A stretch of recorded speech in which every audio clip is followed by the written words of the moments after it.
বিসমিল্লাহির রহমানির রহিম ওয়ালা ইয়াহুদ্দু আলা তুআমিল মিসকিন, এবং সে দরিদ্রকে আহার করাতে উৎসাহ দেয় না। যারা দরিদ্রকে, যারা ইতিমদেরকে আহার করাতে উৎসাহ দেয় না, সে নিজেকে গরিব এবং গরিবকে কিছু দেয় না, এবং ব্যক্তিদের কিছু খাওয়ায় না, এবং অন্যকে উৎসাহিত করে না, সে নিজেও খাওয়ায় না এবং অন্যকেও খাওয়াতে উৎসাহিত করে না, তার হৃদয় করুণা শূন্য হয়। এবং তার ব্যাপারে বলেছেন তাফসীরের ভাষায়, সে যেন তার জীবনটা জীবন্ত লাশ। নাউযুবিল্লাহ বলেন। যে ব্যক্তির আছে, সে কোনো ব্যক্তিকে খাওয়ায়ও না, খাওয়ার জন্য উৎসাহিত করে না, কোনো এতিম দেখে সম্মানও করে না, এতিম দেখলে আদরও করে না, গরিব দেখলে আদরও করে না, গরিব দেখলে সম্মানও করে না, এবং ওই ব্যক্তিকে জীবন্ত লাশ বলেছেন। নাউযুবিল্লাহ বলেন তাফসীরের ভাষায়। এবং আয়াতের শিক্ষায় দেখেন, তা না করলে অন্তত অন্যকে উৎসাহিত দেওয়া উচিত। আপনি দান না করেন, আপনার থেকে কিছুই নেই, এবং আপনি আরেকজনকে উৎসাহিত করবেন দান করার জন্য। এবং যে সমাজ গরিবদের অবহেলা করে, সেই সমাজে কখনো বরকত হয় না। যে সমাজের মধ্যে গরিবদের অবহেলা করা হয়, এতিমদের অবহেলা করা হয়, সে সমাজে বরকত হবে না। এই হাদিস, এখানে একটা হাদিস নোট করেছি। হাদিসের মধ্যে বলছেন, আন আবি হুরায়রা রাদিয়াল্লাহু তাআলা, আবু হুরায়রা রাদিয়াল্লাহু তাআলা থেকে বর্ণিত, যে হাদিসের ভান্ডারের যে পরিচিত রাসূল সাল্লাল্লাহু আলাইহি ওয়াসাল্লামের অতি প্রিয় সাহাবী আবু হুরায়রা, তিনি একটা হাদিস নোট করলেন।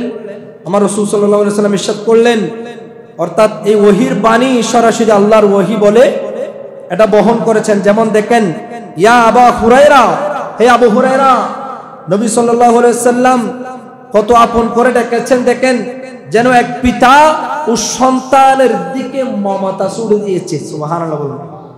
আত'ইমুল জাইয়া, ক্ষুধার্তকে আহার দাও, শুধু দান নয় এবং ভালোবাসা দিয়ে খাওয়াই দাও। সুবহানাল্লাহ বলুন। এবং কারণ ক্ষুধার্তের পেট ভরলে আসমান জমিন খুশি হয়ে যায়। ওয়াউদাল মারিদ, অসুস্থকে দেখতে যাও, এটি শুধু সামাজিক কর্তব্য নয়, এবং এটি দোয়া, এটি একটা হৃদয়ের পরিশুদ্ধি। এবার দেখেন, ওয়াফুকাল আসিরা, বন্দীকে মুক্ত করো, এখানে মানবতার সর্বোচ্চ দান, স্বাধীনতার দান শেখানো হয়েছে। যেমন দেখেন, কোন একজন ব্যক্তি বন্দী হিসেবে আছে, কোন একজন ব্যক্তি দাস হিসেবে আছে, দাসী হিসেবে আছে, এই সময়ের মধ্যে নাই, তৎকালীন সময়ের মধ্যে ছিল দাস দাসী। যারা দাসীদের বন্দীকে মুক্ত করার কথা বলেছেন, যে সমাজের মধ্যে একজন নির্যাতিত মানুষ আছে, তাকে যদি আপনি মুক্ত করতে পারেন, তাহলে আল্লাহ সুবহানাহু ওয়া তাআলা বলছেন, ওয়া ইউনজি লাকা মাতালাবাকা ফিদ দুনিয়া ওয়াল আখিরা, আল্লাহ তোমার যত চাওয়া পাওয়া আছেন, আল্লাহ এবং দুনিয়া আখিরাতে সবকিছু পূর্ণ করবে। আল্লাহ সুবহানাহু ওয়া তাআলা বলছেন, বিসমিল্লাহির রহমানির রহিম, আরাআইতাল্লাযী ইউকাযযিবু বিদ্দীন, আপনি কি দেখেছেন যে প্রতিফল দিন, বিচার দিবস অস্বীকার করে, যারা অস্বীকার করেছে তাদের পরিণতি কি হয়েছে এবং কি হবে? যারা বিচার দিবসকে যারা অস্বীকার করে, তাফসীরের মধ্যে বলছেন, আল্লাহ প্রশ্নের মাধ্যমে আমাদের উত্তর দিচ্ছেন, দেখেন, তুমি কি লক্ষ্য করো না সেই মানুষকে যে পরকাল, হিসাব নিকাশ ও আল্লাহর বিচার অস্বীকার করে, তাকে কি বললেন? সে বিশ্বাসহীনতার কারণে নৈতিকতার সীমা হারায়। নাউযুবিল্লাহ বলেন। আল্লাহ তো বলেছেন, আমি বিচারের কার্য দিবস পালন করব, আমি বিচারের রায় ঘোষণা করব, তোমরা দুনিয়ার বুকে যত কিছু করো না কেন, আমি যে বিচারের মালিক ইয়াউমিদ্দিন, অর্থাৎ লা উকসিমু বিয়াউমিল কিয়ামা, আমি যে বিচারের দিবস যে একটা হবে, কিয়ামত যে একটা হবে, সেটা তোমাকে বিশ্বাস করতে হবে এবং মনে প্রাণে স্বীকার করতে হবে। যদি স্বীকার না করো, তাহলে তোমার এই কলও শেষ, ওই পারও শেষ। অবশ্যই আমাদেরকে স্বীকার করতে বলেছেন। আল্লাহ সুবহানাহু ওয়া তাআলা বলছেন আয়াতের শিক্ষায়, যে পরকালের বিশ্বাস করে না তাদের অন্তর অন্ধ হয়ে যায়, তাদের অন্তর গোমরা হয়ে যায়। সূরা বাকারা 8 থেকে 10 নম্বর আয়াতের মধ্যে তাফসীরের যখন আপনি কাটবেন তখন দেখবেন যারা বিচার দিবসকে যারা বিশ্বাস করে না তাদের হৃদয় অন্তর সবকিছু অন্ধ হয়ে যায়। ঈমান কেবল মুখের কথা নয়, এই আয়াতের তাফসীরের মধ্যে বলছেন ঈমান কেবল মুখের কথা নয়, আমি ঈমানদার, আমি নামাজ পড়ি 5 ওয়াক্ত, আমাকে ঈমানদার বলতে হবে। আমাকে ঈমানদার বলা যাবে আমি রোজা রাখি, আমি দৈনিক দান সাদকা করি, আমাকে ঈমানদার বলতে হবে। সেটা কোনো মুখের কথা নয়। আপনি যে ঈমানদার সেটা আপনার নৈতিকতার ভিত্তির উপর বুঝতে পারবে যে আপনি যে একজন ঈমানদার। সুবহানাল্লাহ। নৈতিকতার মাধ্যমে আপনি যে ঈমানদার সেটা বুঝতে পারবেন। এই আয়াতের মধ্যে থেকে একটা হাদিস নোট করেছি, মুসলিম শরীফের হাদিস 2583 নম্বর হাদিস। সেখানে বলছেন ক্বালা রাসূলুল্লাহ সাল্লাল্লাহু আলাইহি ওয়াসাল্লাম, আমার রাসূল সাল্লাল্লাহু আলাইহি ওয়াসাল্লাম বলছেন আতাদুরুনা মিনাল মুফলিসু, তোমরা কি জানো কে দেউলিয়া, কে পাগল, মুফলিস? সাহাবারা বললেন, ক্বালু, সাহাবীগণ বললেন, আল মুফলিসু ফিনা মান লা দিরহাম লাহু ওয়ালা মাতা। ইয়া রাসূলুল্লাহ, দেউলিয়া বলা হয় ওইসব ব্যক্তিদের যার কাছে কোনো টাকা পয়সা নেই, যার কাছে কোনো সম্পদ নেই, যে সবকিছু হারিয়ে দিশেহারা হয়ে গেছেন, যে একেবারে গরিব, তাদেরকে দেউলিয়া বলা হয়। আমার রাসূল বললেন না, তাদেরকে দেউলিয়া বলা যাবে না। ফাকালা রাসূলুল্লাহ সাল্লাল্লাহু আলাইহি ওয়াসাল্লাম, আমার নবীজি বললেন, ইন্নাল মুফলিসু মিন উম্মতি ইয়াতি ইয়াউমাল কিয়ামাতি বিসসালাতিন ওয়া সিয়ামিন ওয়া যাকাত। সুবহানাল্লাহ। আমার রাসূল বললেন, আমার উম্মতের প্রকৃত দেউলিয়া সে ব্যক্তি যে কিয়ামতের দিন আসবে নামাজ, রোজা ও যাকাত নিয়ে। সুবহানাল্লাহ বলুন। এরপরে শেষ করে নাই, কি রকম নামাজ, কি রকম রোজা, কি রকম যাকাত। দেখেন সামনের দিকে আসতেছে, আরো মজা পাবেন। ওয়ায়াতি কদ শাতামা হাদা ওয়া কাযাফা হাদা ওয়াকালা মালি হাদা ওয়া সাফাদা দামা হাদা ওয়া দারাবা হাদা। যেমন দেখেন, কিন্তু সে কাউকে গালি দিয়েছে, কারো উপর অপবাদ দিয়েছে, কারো সম্পদ কেড়ে নিয়েছে এবং কারো রক্ত জড়িয়েছে, কারো উপর আঘাত করেছে। তারা কারা? যারা কারো উপর আঘাত করেছে, সে নামাজ পড়েছে, রক্ত জড়িয়েছে, অন্য মানুষের উপর রক্ত জড়িয়েছে, সে রোজা রেখেছে, অন্যের সম্পদ কেড়ে নিয়েছে, সে যাকাত দিয়েছে কিন্তু অন্য কারো রক্ত জড়িয়েছে এবং কারো উপর আঘাত করেছে। ওই সমস্ত ব্যক্তিদের ব্যাপারে তিনি বলতে গিয়ে ফায়ুতা হাদা মিন হাসানাতিহি ওয়া হাদা মিন হাসানাতি, যারা নামাজ আদায় করলো, যারা এই সমস্ত কাজে, এই সমস্ত কুসংস্কার কাজে যারা লিপ্ত হয়েছে, যারা মানুষের উপর ক্ষতি করেছে, মানুষের উপর আঘাত করেছে এবং তারা নামাজও পড়েছে, ওই যাদের উপর জুলুম করেছে, যাদের উপর সম্পদ কেড়ে নিয়েছে, তাদেরকে ডাকবেন। অতঃপর তার নেক আমল ফায়ুতা হাদা মিন হাসানাতিহি ওয়া হাদা মিন হাসানাত, অতঃপর তার নেক আমলগুলা নিয়ে ওই সব ক্ষতিগ্রস্ত ব্যক্তিদের দেওয়া হবে। সুবহানাল্লাহ বলুন। কাদেরকে দেওয়া হবে? ফাইন ফানিয়াত হাসানাতুহু ক্বাবলা আন ইউকদা মা আলাইহি, ওইসব ব্যক্তিদেরকে দেওয়া হবে যদি তার আমল শেষ হয়ে যায়, অথচ এখনো সকল হক পরিশোধ না করে, হাদিসের ভাষায় বলি আখিদা মান খতায়াহুম ফাতুরিহাত আলাই, তবে তাদের গুনাহগুলো তার উপর চাপিয়ে দেওয়া হবে, নাউযুবিল্লাহ। সুম্মা তুরিহা ফিন্নার, এরপর তাকে জাহান্নামে নিক্ষেপ করা হবে, নাউযুবিল্লাহ। দেখেন, আমি আরো সহজ করে দিচ্ছি। হাদিসের ভাষায় আমার রাসূল বলছেন, ও আমার সাহাবীরা, তোমরা কাকে দেউলিয়া বলছো? যার সম্পদ নেই, যার টাকা পয়সা নেই, যে দুনিয়ার বুকে দরিদ্র, তোমরা তাকে দেউলিয়া বলছো। আমার রাসূল বলছেন, ও সাহাবীরা শোনো শোনো, তাদেরকে দেউলিয়া বলা যাবে না। দেউলিয়া হলো উনি যিনি সমাজের মধ্যে 5 ওয়াক্ত নামাজ পড়তো, সমাজের কাজকর্ম করত এবং রোজা রাখতো, রমজান মাসে যাকাতের সময় যখন আসবে তখন যাকাত দিত, এবং নামাজ পড়ে মানুষকে আঘাত করত, নামাজ পড়ে মানুষকে গালি দিত, নামাজ পড়ে মানুষের সম্পদ কেড়ে নিত, নামাজ পড়ে মানুষের উপর আঘাতের উপর আঘাত করত, রক্ত জড়াতো।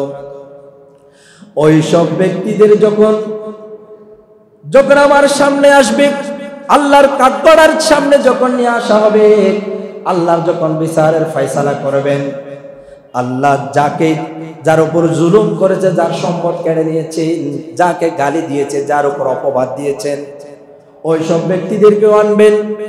ওই সব ব্যক্তিদেরকে এনে, যিনি আমল করেছেন, যিনি 5 ওয়াক্ত নামাজ পড়েছেন, রোজাও রেখেছেন, হজও করেছেন এবং যাকাতও দিয়েছেন, ওই ব্যক্তির আমলগুলা যাকে গালি দিয়েছেন তাকে সবগুলা দিয়ে দিবেন। ওই ব্যক্তিকে দিয়ে দেওয়া হবে।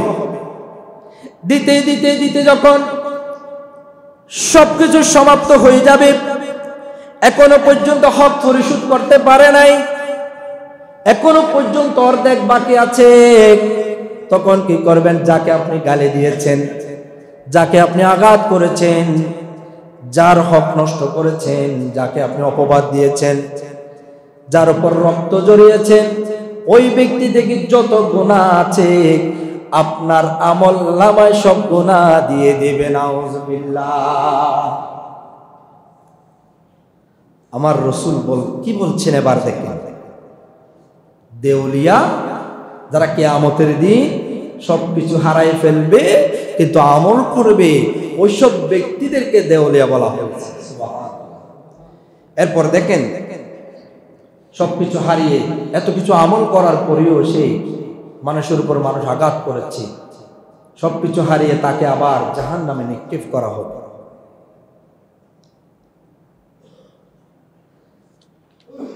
এবার দেখেন ভাইয়েরা আমার,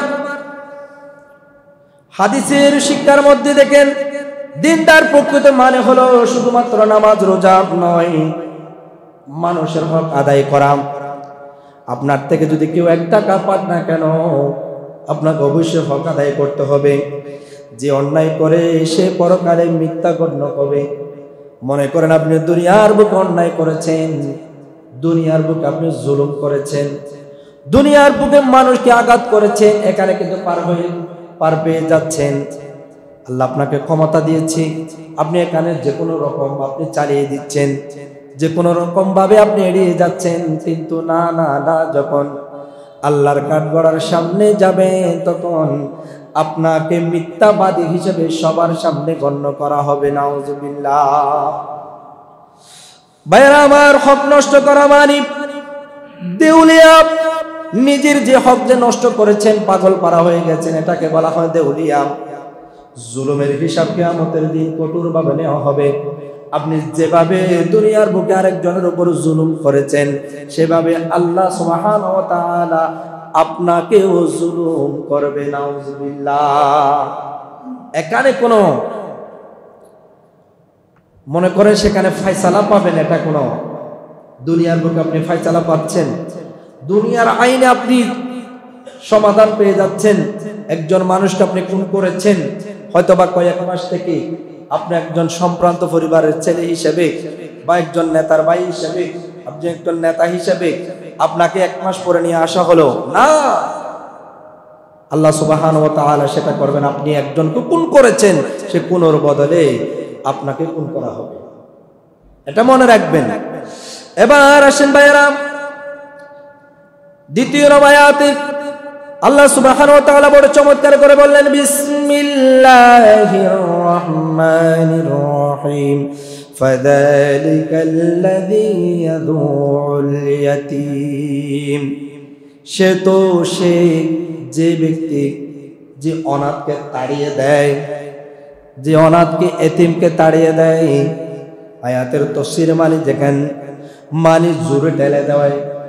যখন সে অনাথ আপনার ঘরের দরজায় যাবে, যদি আপনাকে তাকে যদি আপনি তাড়াইয়ে দেন, ইয়াদউ, যদি আপনি তার প্রতি দয়া না করেন, আপনি যদি তাকে তাড়াইয়ে দেন, বরং অপমান করে দূর দূর করে যদি তাড়াইয়ে দেন, কিয়ামতের দিন আমার আল্লাহ বলছেন আমার রাসূলের সামনে থেকে আপনাকে এভাবে তাড়াই দিবে। কেমনে? যখন আপনি সুপারিশের জন্য যাবেন আমার রাসূলের সামনে গিয়ে, তখন আল্লাহ বলবেন, ইয়া হাবিব, যার জন্য আপনি সুপারিশ করছেন সে এতিমকে, সে আমার বান্দাকে গাড় ধাক্কা দিয়ে তাড়াই দিচ্ছে, তাকেও আপনাকেও সেদিন গাড় ধাক্কা দিয়ে তাড়াই দেওয়া হবে। নাউজুবিল্লাহ। এবার দেখেন, অনাথ অসহায়দের অবহেলা করা খুব গুরুত্বপূর্ণ একটা পাপ। অনাথকে কখনো অবহেলা করা যাবে না। মনে রাখবেন, অনাথকে এবং খুব দরিদ্রকে যদি ভালোবাসতেন, আপনার ঈমান যে একটা পরিপূর্ণ হওয়ার একটা সিস্টেম হলো, মাধ্যম হলো, আপনার ঈমান যে পরিপূর্ণ হবে যদি আপনি অনাথকে যদি ভালোবাসেন। দেখেন সূরা মাউনের 2 নম্বর আয়াতের হাদিস। এবার দেখেন, আন-নবী হুরায়রা রাদিয়াল্লাহু তাআলা قال قال رسول الله صلى الله عليه وسلم من كذب بالدين وترك حق المسلم والمسكين واليتيم।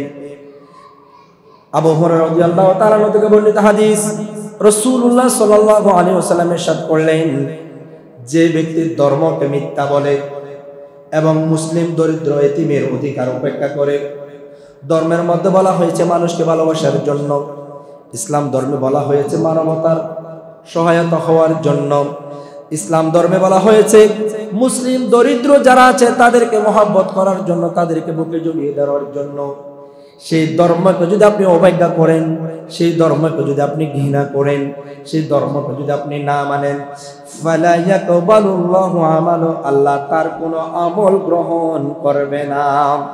ওয়া হুয়া ফিন্নারি ইয়াহতারিকু, এবং সে জাহান্নামে তাকে নিক্ষেপ করা হবে। ওয়া মান আমানা বিল্লাহি ওয়া আকামাস সালাতা ওয়া আতামাল মিসকিনা ওয়া কাফালাল ইয়াতীম, আর যে ব্যক্তি আল্লাহর প্রতি বিশ্বাস রাখে, নামাজ যথাযথভাবে আদায় করে, আমার আল্লাহ বলছেন দরিদ্রকে খাওয়ায় এবং এতিমের দায়িত্ব নেয়, এবং দরিদ্র যে কোনো এতিম কোনো ব্যক্তিদের কোনো দায়িত্ব নেই। যেমন দেখেন আমাদের সামনে আমাদের পাশে এতিমখানা আছে, কর্মী মাদ্রাসা এতিমখানা আছে, এই সমস্ত এতিমদের যারা দায়িত্ব নেবে, ফালাহু নূরু ফিদ দুনিয়া ওয়াল আখিরা, তার জন্য দুনিয়া এবং আখিরাতে নূরে আলোকিত হবে। ফালাহু নূর ফিদ দুনিয়া ওয়াল আখিরা, যারা এতিমদের দায়িত্ব নিবে, যারা এতিমদের মহব্বত করবে, যারা দরিদ্র সন্তানদেরকে মহব্বত করবে, যারা দরিদ্র ব্যক্তিদেরকে ভালোবাসবে, আমার রাসূল বলছেন তাদের আমি দুনিয়াও আলোকিত করব, আখিরাতেও আলোকিত করব। এবার বললেন ওয়ারিদওয়ানিল্লাহি ওয়াল মারতাবাহুল কিয়ামা আলিয়া, এবং আল্লাহর সন্তুষ্টি, যে ব্যক্তি আল্লাহকে রাজি করার জন্য, আল্লাহর সন্তুষ্টি অর্জন করার জন্য এই উত্তম কাজগুলা করবে, আল্লাহর সন্তুষ্টি উঁচু মর্যাদা, এবং আল্লাহ তাকে এমন ভাবে আল্লাহকে সন্তুষ্টি করার কারণে এমন ভাবে তাকে মর্যাদা দান করবে, কিয়ামতের দিন তাকে উচ্চ মর্যাদায় দেওয়া হবে। এতিমদের ভালোবাসার দরকার আছে না নাই? গরিবদের ভালোবাসার দরকার আছে না নাই? একটা আওয়াজ দিয়ে বলে দরকার আছে না নাই? এরপরে দেখেন এই হাদিসের শিক্ষায় এই যে ধর্মকে মিথ্যা বলা, অবহেলা করা সবচেয়ে বড় গাফিল্য। যেমন দেখেন ইসলাম ধর্মে যে কথাগুলা বলা হয়েছে, এতিমদেরকে মহব্বত করো, গরিবদেরকে ভালোবাসো, এই যে কথাগুলা বলা হয়েছে, আমরা যে ভালোবাসি না, আমরা ধর্মকে ঘৃণা করছি না? কথা বলেন ঠিক কিনা? আমরা ধর্মকে অবহেলা করছি না? ধর্মকে গাফিল্য ভাবে অবহেলা করছি না? এভাবে তাদের ব্যাপারে যারা ধর্মকে অবহেলা করবে তাদেরকে তো জাহান্নামে নিক্ষেপ করবেন। এটাও তো বলেছেন মুসলিম এবং দরিদ্র এতিমের অধিকার রক্ষা করা হচ্ছে ইমানের অংশ। সুবহানাল্লাহ। এরপরে নির্মূল নামাজ, এই যে নির্মূল, আপনার নামাজের মধ্যে পরিশুদ্ধতা থাকতে হবে, সদকার মধ্যে পরিশুদ্ধতা থাকতে হবে, এবং মানবিক যে কোনো একটা কাজ করবেন সেখানে পরিশুদ্ধতা থাকতে হবে। এরপরে যে ব্যক্তি নিজের নিয়ত শুধুমাত্র আল্লাহর সন্তুষ্টি অর্জনের জন্য এবং সন্তুষ্টির জন্য রাখে, তার জীবন আলোকিত ও শান্তিপূর্ণ হবে। এই যে কাজগুলা করবেন একমাত্র শুধু আল্লাহর সন্তুষ্টি অর্জনের জন্য, নিয়তে পরিশুদ্ধ থাকতে হবে শুধু আল্লাহকে রাজি করার উদ্দেশ্যে। যখন এইভাবে থাকবে, আপনাকে আল্লাহ উচ্চ মর্যাদাও দিবেন, দুনিয়ার বুকেও সম্মানী করবেন, আখিরাতেও সম্মানী করবেন। আলোকিত মানে সম্মানিত হওয়া আর কি। একজন মানুষের যখন প্রশংসা হয়, তখন সমাজের একজন ব্যক্তির যদি প্রশংসা হয়, তার প্রশংসা মানে হচ্ছে একটা হাদিসের ভাষায় একজন মানুষ আলোকিত হয়ে ওঠা। বিসমিল্লাহির রহমানির রহিম। ওয়ালা ইয়াহুদ্দু আলা তুআমিল মিসকিন, এবং সে দরিদ্রকে আহার করাতে উৎসাহ দেয় না। যারা দরিদ্রকে, যারা এতিমদেরকে আহার করাতে উৎসাহ দেয় না, সে নিজেকে গরিব এবং গরিবকে কিছু দেয় না, এবং ব্যক্তিদের কিছু খাওয়ায় না, এবং অন্যকে উৎসাহিত করে না, সে নিজেও খাওয়ায় না এবং অন্যকেও খাওয়াতে উৎসাহিত করে না, তার হৃদয় করুণা শূন্য হয়। এবং তার ব্যাপারে বলেছেন তাফসীরের ভাষায়, সে যেন তার জীবনটা জীবন্ত লাশ। আউযুবিল্লাহ বলেন। যে ব্যক্তির আছে, সে কোনো ব্যক্তিকে খাওয়ায়ও না, খাওয়ার জন্য উৎসাহিত করে না, কোনো এতিম দেখে সম্মানও করে না, এতিম দেখলে আদরও করে না, গরিব দেখলে আদরও করে না, গরিব দেখলে সম্মানও করে না, এবং ওই ব্যক্তিকে জীবন্ত লাশ বলেছেন। নাউযুবিল্লাহ বলেন তাফসীরের ভাষায়। এবং আয়াতের শিক্ষায় দেখেন, দান না করলে অন্তত অন্যকে উৎসাহিত দেওয়া উচিত। আপনি দান না করেন, আপনার থেকে কিছুই নেই, এবং আপনি আরেকজনকে উৎসাহিত করবেন দান করার জন্য। এবং যে সমাজ গরিবদের অবহেলা করে, সেই সমাজে কখনো বরকত হয় না। যে সমাজের মধ্যে গরিবদের অবহেলা করা হয়, এতিমদের অবহেলা করা হয়, সে সমাজে বরকত হবে না। এই হাদিস, এখানে একটা হাদিস নোট করেছি। হাদিসের মধ্যে বলছেন, আন আবি হুরায়রা রাদিয়াল্লাহু তাআলা, আবু হুরায়রা রাদিয়াল্লাহু তাআলা থেকে বর্ণিত, যে হাদিসের ভান্ডারের যে পরিচিত রাসূল সাল্লাল্লাহু আলাইহি ওয়াসাল্লামের অতি প্রিয় সাহাবী আবু হুরায়রা, তিনি একটা হাদিস নোট করলেন। আমার রাসূল সাল্লাল্লাহু আলাইহি ওয়াসাল্লাম ইরশাদ করলেন, অর্থাৎ এই ওহীর বাণী সরাসরি আল্লাহর ওহী বলে এটা বহন করেছেন। যেমন দেখেন, ইয়া আবু হুরায়রা, হে আবু হুরায়রা, নবী সাল্লাল্লাহু আলাইহি ওয়াসাল্লাম কত আপন করে ডেকেছেন। দেখেন, যেন এক পিতা ও সন্তানের দিকে মমতা ছড়িয়ে দিয়েছে। সুবহানাল্লাহ বলুন। আত'ইমুল জাইয়া, ক্ষুধার্তকে আহার দাও, শুধু দান নয় এবং ভালোবাসা দিয়ে খাওয়াই দাও। সুবহানাল্লাহ বলুন। এবং কারণ ক্ষুধার্তের পেট ভরলে আসমান জমিন খুশি হয়ে যায়। ওয়াউদাল মারিদ, অসুস্থকে দেখতে যাও, এটি শুধু সামাজিক কর্তব্য নয়, এবং এটি দোয়া, এটি একটা হৃদয়ের পরিশুদ্ধি। এবার দেখেন, ওয়াফুকাল আসিরা, বন্দীকে মুক্ত করো, এখানে মানবতার সর্বোচ্চ দান, স্বাধীনতার দান শেখানো হয়েছে। যেমন দেখেন, কোন একজন ব্যক্তি বন্দী হিসেবে আছে, কোন একজন ব্যক্তি দাস হিসেবে আছে, দাসী হিসেবে আছে, এই সময়ের মধ্যে নাই, তৎকালীন সময়ের মধ্যে ছিল দাস দাসী। যারা দাস দাসীদের বন্দীকে মুক্ত করার কথা বলেছেন, যে সমাজের মধ্যে একজন নির্যাতিত মানুষ আছে, তাকে যদি আপনি মুক্ত করতে পারেন, তাহলে আল্লাহ সুবহানাহু ওয়া তাআলা বলছেন, ওয়া ইউনজি লাকা মাতালাবাকা ফিদ দুনিয়া ওয়াল আখিরা, আল্লাহ তোমার যত চাওয়া পাওয়া আছেন, আল্লাহ এবং দুনিয়া আখিরাতে সবকিছু পূর্ণ করবে। মানুষের যত কিছু প্রয়োজন আছে আল্লাহ সুবহানাহু ওয়া তাআলা বলছেন আমি সব প্রয়োজন পূরণ করব, শুধু আমার বান্দা যদি এই আমলগুলা করে। অসুস্থ ব্যক্তিকে দেখতে যাওয়া, ক্ষুধার্তকে খাবার দেওয়া, এবং এরপরে বললেন কোন দাস আছে, কোন নির্যাতিত মানুষ আছে, যারা নির্যাতিত তাদেরকে মুক্ত করলে আল্লাহ সুবহানাহু ওয়া তাআলা আপনার যত প্রয়োজন আছে সবকিছু মিটাই দিবেন। ভাইরা আমার, এবার আসেন চতুর্থ আয়াত আল্লাহ সুবহানাহু ওয়া তাআলা বলছেন ফাওয়াইলুল লিল মুসাল্লিন, অতঃপর ধ্বংস তাদের জন্য যারা নামাজ পড়ে। এটা কোন নামাজ? যারা নামাজ পড়ে তাদের ধ্বংস হওয়ার কথা বলেছেন। এটা কোন নামাজ? কোন নামাজের কথা বলেছেন? এখানে তাফসীর বলছেন ওয়াইলুন মানে ভয়াবহ ধ্বংস, সামান্য কোনো ধ্বংস নয়, ভয়াবহ ধ্বংস হওয়ার কথা বলেছেন। আল্লাহ নামাজীদের ধ্বংস কামনা করেছেন। কোন নামাজীদের ধ্বংস কামনা করেছেন? এবারে দেখেন, বরং তাদের নামাজ, যাদের নামাজ কোনো আত্মা নেই, কোনো ওই নামাজের কোনো আত্মা নেই, মনোযোগ নেই, কোনো মায়া মমতা নেই, কোনো ভালোবাসা নেই, যে নামাজের মধ্যে কেবল প্রদর্শন ও গাফেলাত, ওই নামাজ নিয়ে গাফেলাতে করে ওই নামাজ ধ্বংস হয়ে যাবে এবং ওই নামাজ তাকে অভিশাপ দিচ্ছেন। ভয়াবহ ওই ব্যক্তির নামাজ আল্লাহ ধ্বংস করে দিচ্ছে, নাউজুবিল্লাহ। যে নামাজের মধ্যে মনোযোগ নাই, ওই নামাজ ধ্বংস হওয়ার কথা বলেছেন আল্লাহ। ওয়াইলুন, ওই নামাজ একেবারে ভয়াবহ ধ্বংস হয়ে যায়। আয়াতের শিক্ষা দেখেন, নামাজ কেবল শরীরের নয়। আপনি শারীরিক ভাবে নামাজ আদায় করেছেন, কিন্তু এই নামাজ তো শারীরিক কোনো নামাজ নয়। এই নামাজটা হলো আত্মার অর্থ কাজ, আত্মার একটা প্রশুদ্ধি, অন্তরের সাথে আল্লাহর সাথে সম্পর্ক হবে। এবার দেখেন, বাহ্যিক রূপে নামাজ যথেষ্ট নয়, হৃদয়ের উপস্থিতি চাই।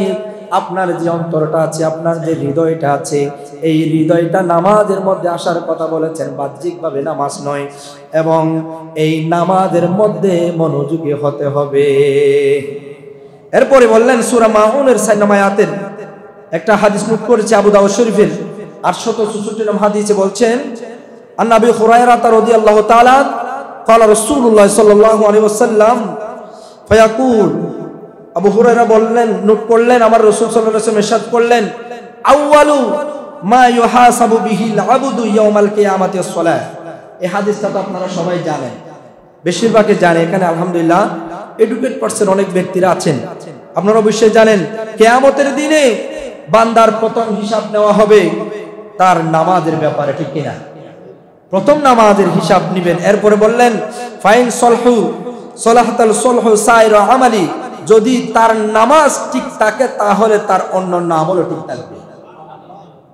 যদি তার নামাজ ঠিক থাকে তার অন্যান্য আমলও ঠিক থাকবে। এরপরে বললেন ওয়াইন ফাসাদাতিন ফাসাদা সাইর আমালিহি, আর যদি তার নামাজ নষ্ট হয় তবে তার সমস্ত আমলও নষ্ট হয়ে যাবে। নাউজুবিল্লাহ, একটা আওয়াজ দিয়ে। যদি তার নামাজ নষ্ট হয়ে যায় সমস্ত আমলও নষ্ট হয়ে যাবে। ওয়াইন্নার রাজুলা লা ইউসাল্লি সালাতা ওয়া মা কুতিবা লাহু মিনহা ইল্লা উশরুহা সিয়ামুহা সুমনুহা সুবুহা নিসফুহা। দেখেন, মানুষ নামাজ পড়ে কিন্তু তার জন্য হয়তো কেবল 10 ভাগের 1 ভাগ, 9 ভাগের 1 ভাগ বা অর্ধেকের লেখা হয়। যেমন দেখেন, নামাজটাকে আপনি 10 ভাগে ভাগ করেছেন, এই নামাজটাকে আপনি 10 ভাগে ভাগ করেছেন, 4 রাকাত নামাজ পড়েছেন, 4 রাকাত আপনি 10 ভাগে ভাগ করেছেন। প্রথম রাকাতে আপনার মনোযোগ ছিল না, দ্বিতীয় রাকাতে আপনার মনোযোগ ছিল না, আড়াই ভাগ করে 5 ভাগ চলে গেল, আর 5 ভাগ রয়ে গেছে। এবং তৃতীয় রাকাত এবং চতুর্থ রাকাতে যদি আপনার মনোযোগ আসে, ওই 2 রাকাতের 5 ভাগ সওয়াব আপনার আমলনামায় দেওয়া হবে। যদি আপনি 4 রাকাতে যদি আপনি সঠিকভাবে যদি মনোযোগ দিয়ে যদি 4 রাকাত যদি নামাজ আদায় করতেন, তাহলে আপনার আমলনামায় 10 ভাগের সওয়াব দেওয়া হতো। এরপর বললেন আলা কদারি খুশুআতিন ফিহা, সবকিছু নির্ভর করে সে নামাজে কতটুকু মনোযোগ দিয়েছে। তার উপর নির্ভর করবে। আপনি যতটুকু মনোযোগ দিয়েছেন, আপনি যেমন দেখেন একজন পরীক্ষার্থী, সে 100% মার্ক, সেখানে যদি 70% যদি মার্ক করে, তাকে 70% নাম্বার দেওয়া হবে 100 থেকে। যদি সে 50% লিখে, তাকে 50% নাম্বার দেওয়া হবে, আর বাকি 50% ফেল হয়ে যাবে। তদরূপ এরকম আপনি নামাজ যদি 2 রাকাত, যদি 1 রাকাত যদি আপনার মনোযোগ চলে যায়, আপনি 1 রাকাতের সওয়াব পাবেন। এবার আপনার নামাজ মনোযোগ কেমন হওয়া উচিত? যেমন দেখেন, এরপরে আল্লাহ সুবহানাহু ওয়া তাআলা আরেক আয়াতের মধ্যে বললেন, আল্লাযীনা হুম আন সালাতিহিম সাহুন। খুব গুরুত্বপূর্ণ আয়াত। দেখেন, যারা তাদের নামাজের ব্যাপারে গাফেল, নামাজের ব্যাপারে গাফেল। যেমন দেখেন, এরা নামাজ পড়ে কিন্তু দেরিতে, মনোযোগহীন ভাবে অথবা লোকের সামনে পড়ে, যেন দায়িত্ব বুঝে ফেলা। যেমন দেখেন, হুজুর যেহেতু বলেছেন নামাজ না পড়লে কবিরা গুনাহ হবে, 1 ওয়াক্ত নামাজ না পড়লে 80 খুতবা দুজকে যেতে হবে, সেই দায়িত্ব যেহেতু বলেছে আমাকে, সেভাবে নামাজটা আদায় করতে হবে। 2-1টা সিজদা মারলাম, দূরে চলে গেলাম, আবার বলছেন হুজুর তো আলোচনা করতেছেন, দোকান আমি বন্ধ করব। নাউজুবিল্লাহ বলেন। হুজুর তো নামাজ পড়ছে, দোকান আমি একটু করে বন্ধ করবো, যদি যাবো আর 10 মিনিট থাকে না। আবার বলছেন হুজুর তো আজান দিচ্ছে, আমি একটু পরে যাবো আর কি। ওই সমস্ত ব্যক্তিদের ব্যাপারে বলছেন, এবার দেখেন, ইবাদতে মগ্ন নাই, ইবাদতে মশগুল নেই, ইবাদতে মনোযোগ নেই, ওই তাদের নামাজ আল্লাহ সুবহানাহু ওয়া তাআলা তাদের মুখের উপর ছুঁড়ে ফেলবেন।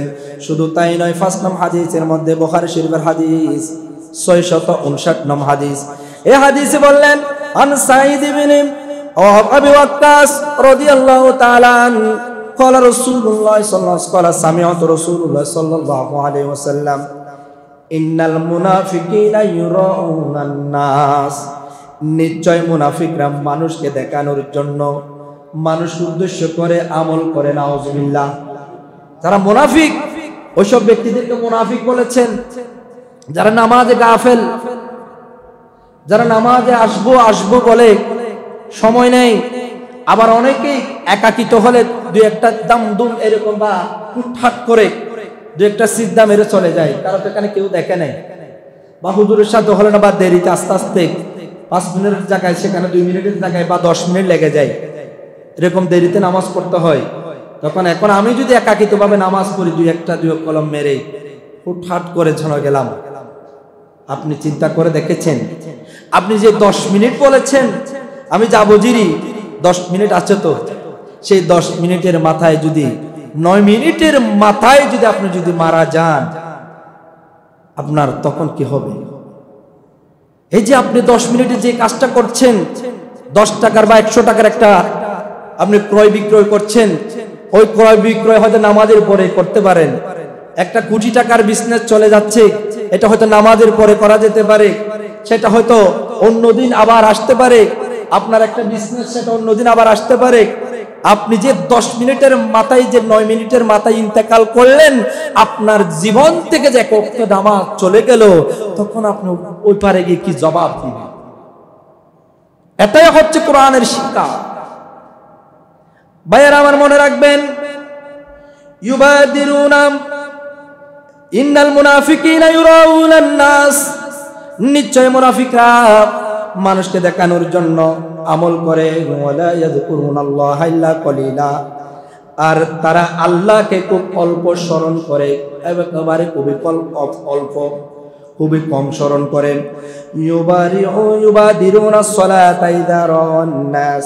যখন মানুষ দেখে তখন তাড়াতাড়ি নামাজে দাঁড়ায়। নাউজুবিল্লাহ। যখন মানুষ দেখে, আমি তো হাজী সাহেব, আমি তো খোঁজ করে এসেছি, আমি নামাজ না পড়লে মানুষ আমাকে বলা বলি করবে, এই কথা শুনে তাড়াতাড়ি মসজিদে চলে আসে। উজু কি করছে সেও জানে না, উজু কতবার করছে সেও জানে না, নাকি বায়ু ছেড়ে আসছে সেও জানে না, মানুষের বয়সে হুট করে মসজিদে প্রবেশ করে গেছে। এরকম নজির আছে না নাই? কথা বলেন, আছে না নাই?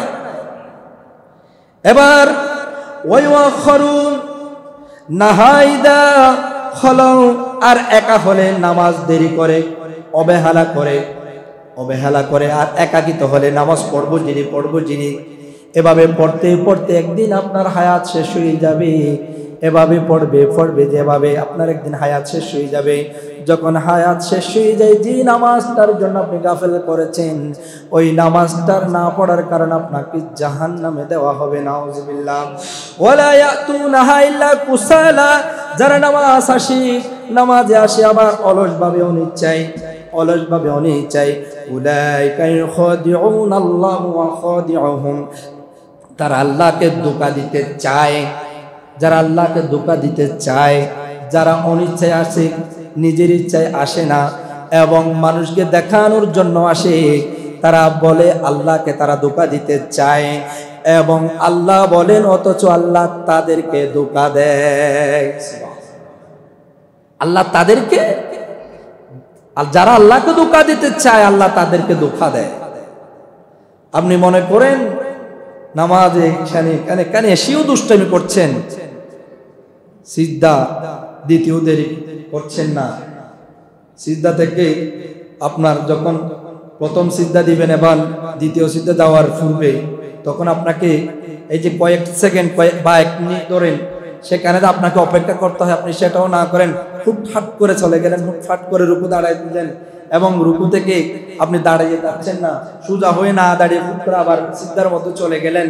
কিন্তু সেখানে দাঁড়ানো যে ওয়াজিব, সেটা আপনি ওয়াজিব তরক করে আপনি সেখানে চলে যাচ্ছেন। এগুলো আমাদেরকে সজাগ থাকতে হবে, মনে কষ্ট নেবেন না।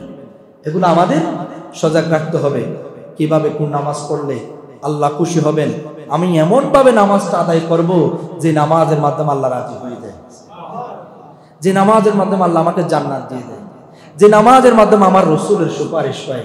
আমার রসুল এত কষ্ট করে আপনার জন্য নামাজ এনেছেন, 5 ওয়াক্ত নামাজ, এত কষ্ট করে, যে নামাজের মাধ্যমে যেন আমার আল্লাহ এবং আমার রসুলকে আমি যেন স্বপ্নের মধ্যে দেখতে পাই, যে সিজদার মাধ্যমে আমি আল্লাহ এবং রসুলকে সিজদার মাধ্যমে দেখতে পাই। এই নামাজ পড়বেন, দেখবেন দুনিয়ার বুকে জাহান্নাম আপনার জন্য হারাম হয়ে যাবে। এবার আসেন ভাইয়েরা, আল্লাযীনা হুম ওয়া লাহুম ওয়াইলুন ইয়াউমাদ্দিন, আর তাদের জন্য রয়েছে বিচার দিবসে কঠিন ধ্বংস। যারা গাফেল ভাবে, যারা আল্লাহকে ধোঁকা দিতে চায়, তাদের জন্য হিসাব নিকাশ খুব কঠিন হবে। তাই মনে রাখবেন, যখন একাকিত হবেন, মনে করতে হবে আমাকে কেউ দেখছে না, আমি যে গুনাহ করছি আমাকে কেউ দেখছে না, কিন্তু আল্লাহ সুবহানাহু ওয়া তাআলা আমার দিকে সবকিছু বিরাজমান, আমাকে সবকিছু দেখছেন। যখন আল্লাহর ভয়ে যখন আপনি গুনাহ থেকে বেঁচে যাবেন, তখন আপনি জান্নাতি হবেন। আল্লাহকে রাজি করার উদ্দেশ্যে যখন আপনি সবকিছু আমল করবেন, দেখবেন আপনি দুনিয়ার বুকেও সম্মানিত, আখিরাতেও সম্মানিত।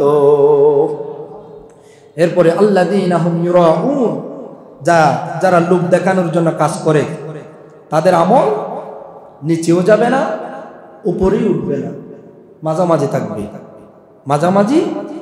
যারা লোক দেখানোর জন্য, মানুষকে দেখানোর জন্য আমল করবে, মানুষকে দেখানোর জন্য দান খায়রাত করবে, মানুষকে দেখানোর জন্য খাওয়াইবে, মানুষকে দেখানোর জন্য ইবাদত বندگی করবে, তাদের ইবাদত বندگی হবে মাঝখানে, একেবারে মাঝখানে, উপরেই উঠবে না, নিচেও যাবে না। তখন কি করবেন? এরপর বললেন, আয়াতের শিক্ষায় দেখেন, এইখানে আরবের ভাষায় রিয়া বলেছেন, লোক দেখানো ইবাদত আল্লাহ কবুল করবে না। তাই আমাদেরকে সব সময় সজাগ থাকতে হবে লোক দেখানো ইবাদত বندگی থেকে। সব সময় আল্লাহকে বিরাজমান জানতে হবে, আল্লাহ আমাদেরকে দেখছেন, আল্লাহ আমার ইবাদত বندگی দেখছেন। যখন এই কথা যখন আপনার অন্তরে স্মরণ আসবে, তখন আপনার ইবাদত বندگی কবুল হবে। ভাইরা আমার, আপনি এত পরিশ্রম করে, এত সুন্দর করে, এত ঠান্ডা পানি দিয়ে আপনি উযু করছেন, এত কষ্ট করে উযু করছেন, মনে রাখবেন এই কষ্টের বিনিময়টা হলো আল্লাহ কবুল করবেন। প্রত্যেকটা উযুর ফোঁটায় আপনার প্রত্যেকটা গুনাহ মাফ হয়ে যাচ্ছে। এই উযুর মধ্যে যদি লৌকিকতা না থাকে, যদি কোনো রিয়া না থাকে, প্রত্যেকটা ইবাদত আল্লাহ গ্রহণযোগ্য। আপনার যদি অন্তরটা যদি পরিশুদ্ধ থাকে, আল্লাহ সুবহানাহু ওয়া তাআলা আপনার প্রত্যেকটা ইবাদত কবুল করবে। এই আয়াতের হাদিস মুসলিম শরীফের হাদিস 5091 নম্বর হাদিস।